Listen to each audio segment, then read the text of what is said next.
It's June 1st and I want to talk to you about time.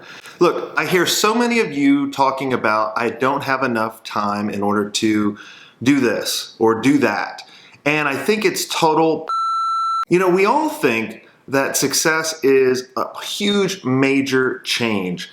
But at the end of the day, it's only a 1% change.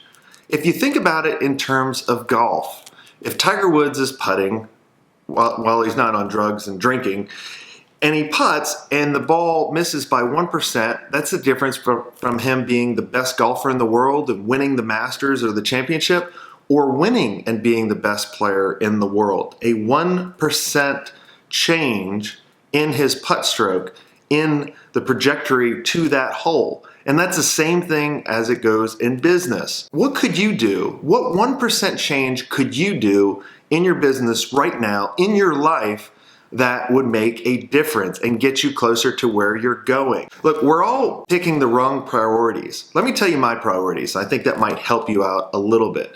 My first priority is my health, second, my family, and then my business. But if you think about it, when we get busy and we're building our businesses or things are wrong, we put all of our priorities in the business and then everything else fails. But the first two things are the foundation that allows us to build the business, and that's the reason why. So you got to switch those priorities up. You're going to tell me, well, I don't have enough time in order to do the things necessarily in order to get me to the next level. If you looked at all of your time and you audited it, what could you take out? Could you not watch that show? Could you go to bed a half hour later? Could you get up a half hour earlier in order to accomplish these things? If you look at it as one glass and you put 50 pebbles in the glass and then you put a big ball in that glass as well, it's going to overflow. If you take and dump everything out, put the ball in first into the cup and then the 50 pebbles, it's going to fit perfectly. Case in point, do the big items first. Look, as human beings, we want to accomplish a lot and we feel better about ourselves the more we accomplish. But it actually hurts us because we accomplish little things that don't have the big impact that we need. And so you need to determine what are your big impact items for the long term and do that. We all get busy with our clients and they distract us from doing our own marketing or creating standard operating procedures or setting up the right systems for our agency. And we say one day we'll get to that. We don't have time right now. I don't have time to dedicate to this. And you're going to be in that constant cycle where you're just maintaining. Things are eventually going to go backwards and you're not going to be growing. You've got to constantly be innovating and pushing yourself and doing the right things. Look, you got to get laser focused on what the big impact items are and do those first and say no to all the little impact items. If you get your priorities right, I swear you will get your time back. What could you do? What 1% change could you do in your business right now, in your life, that would make a difference and get you closer to where you're going? It was by accident. I literally got my start by designing a website making fun of one of my friends that looked like Justin Timberlake. And it was a website called In Shit in '99. And it got popular. And then someone said, hey, can you do a website for me?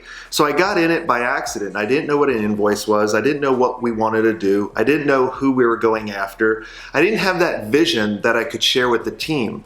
And what happened was as we started growing, my team kept coming to me and saying, Jason, what do we need to do here? I'm like, dude, just make a decision, right? You're the VP, just make the decision.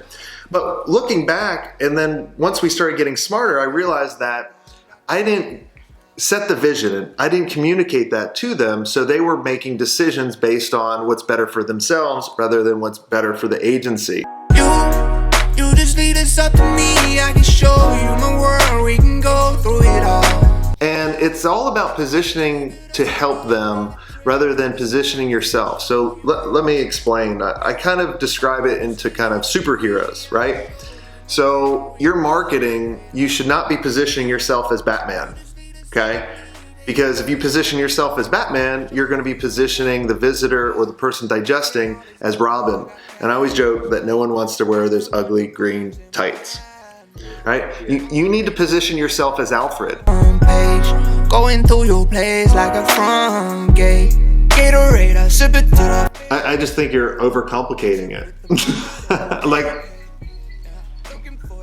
I mean, you know, I like that, not just because I came up with it, because it's your name.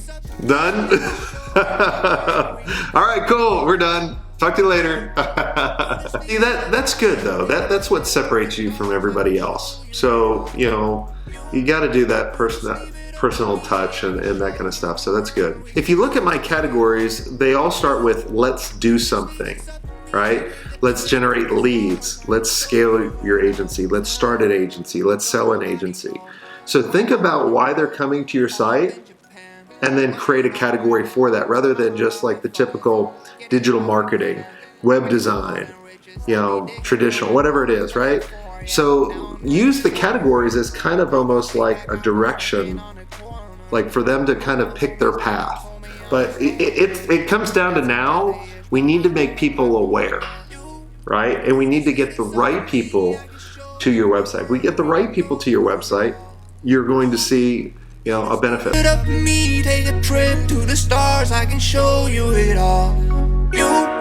You just leave it up to me, I can show you my world, we can go through it all.